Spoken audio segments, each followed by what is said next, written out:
এক নজরে বঙ্গ বাজেট। বিজেপির নবগঠিত সরকারের প্রথম বাজেট পেশ। চলুন চোখ রাখি বঙ্গ বাজেটে। পশ্চিমবঙ্গের অর্থমন্ত্রী স্বপন দাশগুপ্ত 2026-27 অর্থবর্ষের জন্য মোট 4,38,775 কোটি টাকা বরাদ্দ করেছেন বাজেটে। কৃষিতে 8,565.84 কোটি টাকা, কৃষি বিপণনে 368.99 কোটি টাকা, প্রাণী সম্পদ উন্নয়নে 1,404.42 কোটি টাকা, অনগ্রসর শ্রেণী উন্নয়নে 2,544.48 কোটি টাকা বরাদ্দ। সুন্দরবন বিষয়ক কাজের জন্য বরাদ্দ হয়েছে 1,280.07 কোটি টাকা।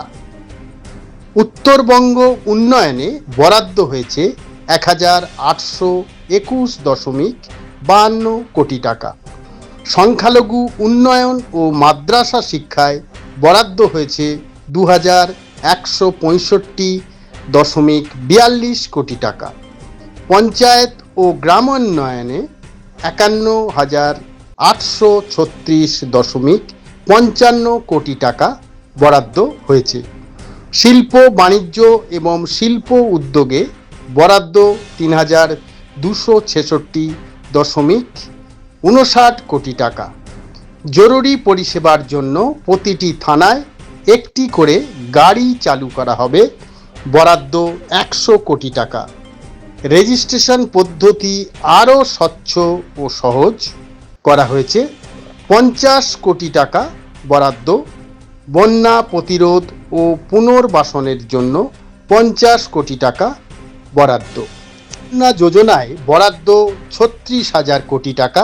উচ্চ শিক্ষায় ছাত্রীদের স্কুল ছুটের হার কমাতে নতুন প্রকল্প। সরকারি ও সরকার পোষিত কলেজে অবিবাহিত ছাত্রীদের এককালীন 50,000 টাকা দেয়া হবে, বরাদ্দ 1,000 কোটি টাকা। প্রসূতিদের উন্নত পুষ্টির জন্য সাহায্য সহ 21,000 কোটি টাকা বরাদ্দ। মহিলাদের বিনামূল্যে বাস পরিষেবার জন্য 550 কোটি টাকা বরাদ্দ।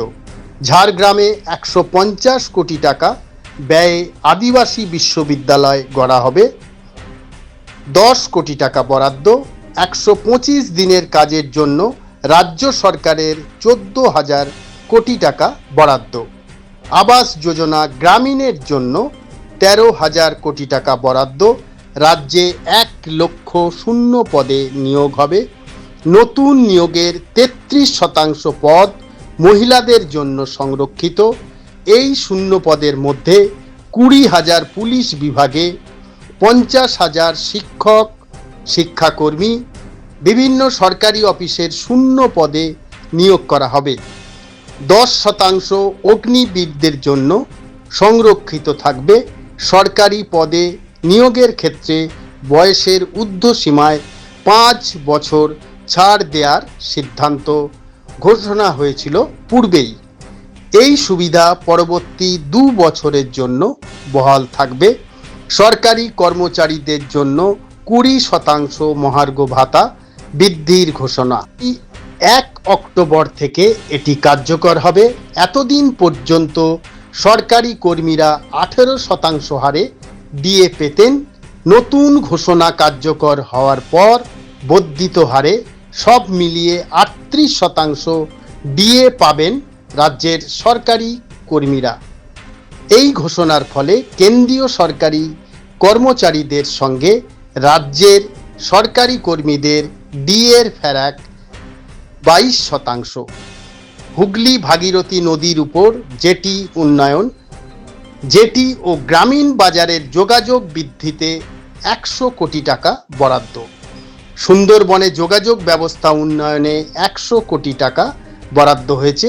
বিদ্যুৎ পরিষেবা উন্নত করতে 200 কোটি টাকা বরাদ্দ। সরকারি অফিসগুলিতে সৌর শক্তির গ্রিড বসানো হবে, 100 কোটি টাকা বরাদ্দ।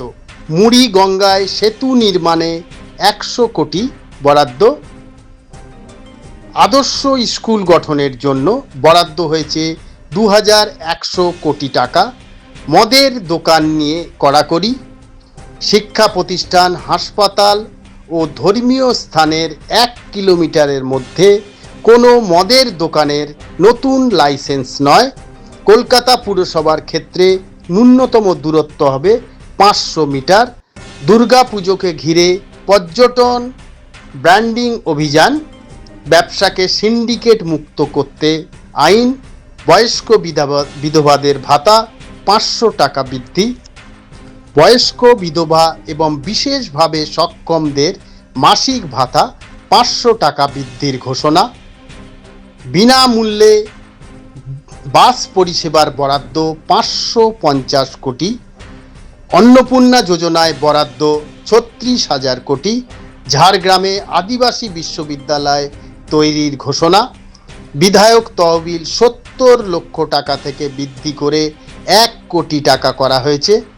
21 থেকে 45 বছর বয়সী যোগ্য শিক্ষিত বেকার যুবকদের মাসিক ভাতা দেওয়ার জন্য অক্টোবর থেকে ভরসা কর্মসূচি চালু হবে। এই প্রকল্পে স্নাতক বেকারদের জন্য মাসে 3000 টাকা এবং অন্যদের মাসে 2000 টাকা ভাতা। এক্ষেত্রে পরিবারের আয় মাসিক 1 লক্ষ টাকার কম। যারা অন্য কোনো সামাজিক প্রকল্পের সুবিধা পান না তাদের জন্য প্রযোজ্য। এই মুহূর্তে পশ্চিমবঙ্গের মোট ঋণের পরিমাণ 8,15,891 টাকা, একথা বাজেটে বলা হয়েছে।